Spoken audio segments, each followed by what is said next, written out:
ดับจาน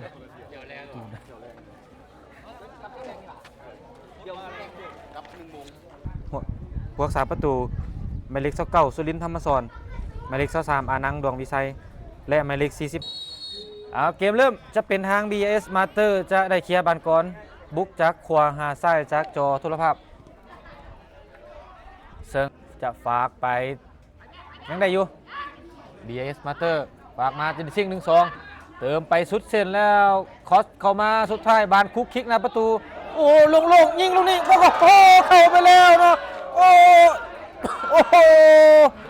โดนมาแต่ว่ามาอยู่เนาะโอ้สำหรับ BS Master โอ้ลูกนี่เป็นการเคลียร์บานพาดของนำทาเนาะโอ้คือว่าโอกาสครั้งแรกแบบจะบ่พลาดเนาะโอ้ทางด้านผู้เล่นของ BS Master เบิ้งพับซาขึ้นจังมานี่คอสเข้ามาเบียงไซสกัดบานพลาดเนาะแต่ว่าอานังปล่อยบานเนาะก็เลยเฮ็ดให้หมายเลข20ยางทางด้านจันสมรเพชรสมพรโล่งๆเนาะไปเข้าไปลูกนี้โอ้เกมกีฬาหมดสิทธิ์เลยเนาะปัดแต่บ่ออกเนาะบุญทวีพรสวรรค์มีตัวเติมแลนเติมแล้วพรสวรรค์เปิดมาสุขสวรรค์มงเช่นแล้วก็โก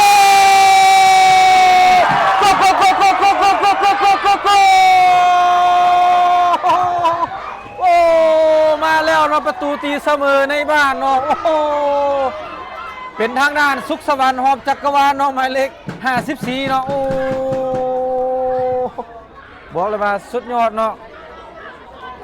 กล่องอาจจะจับผิดเนาะเป็นทางด้านหมายเลข54เนาะ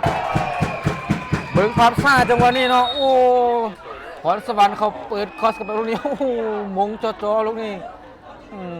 กองหลังของ BS Master ประกบตัวบ่ค่อยดีเนาะ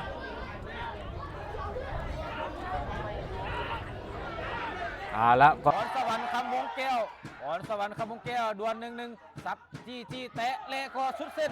คัสแนกออกมานิ่งเข้าไปลูกนี้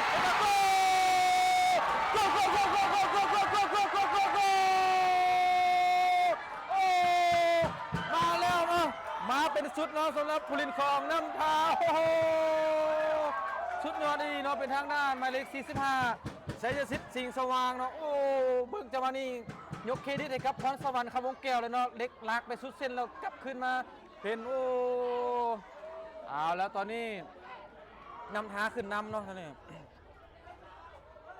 สโมสรบางเตนำทายยูไนเต็ดในประตูที่2จากการยิงของดวล1-1กับผู้เล่น BS Master เลี้ยงจี้ซับเข้าขวาแล้วโอ้ยยยิงยังได้บอลอยู่โอ้สุดไปสุดสวรรค์จักรวาลพาบอลลงไปยิงในซ้ายจังหวะนี้แล้วก็โก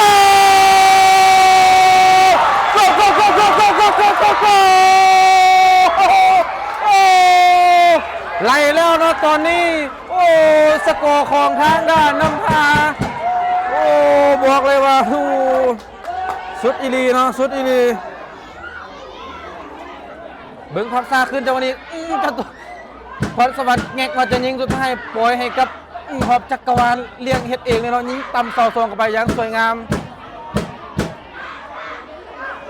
สโมสรบางเตนำทายยูไนเต็ดประตูที่เท่าไหร่อาจารย์ในประตูที่3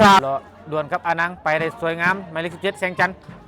ทร์ลากไปสุดเส้นแล้วคัดแบ็กเข้ามายิงโอ้จะตัวมันยังเป๋แล้วก็เลยลูกนี้โกโอ้ถือว่ายกเครดิตให้กับทางด้านหมายเลข17เนาะลูกนี้แสงจันทร์วงปัญญาเนาะลากสุดเส้นเบิ้งพับซาขึ้นลากสุดเส้นจะตัวโอ้ถือว่าเป็นทางด้านหมายเลข21เนาะโอ้เรือเป๋ลงเข้าไปลูกนี้เกมกีฬาหมดสิทธิ์เลยเนาะBS Master ในประตูที่2จากการยิงของหมายเลข21สุรียันลาศีเสียการคล้องบาลนี่ครับหมายเลข95มีการ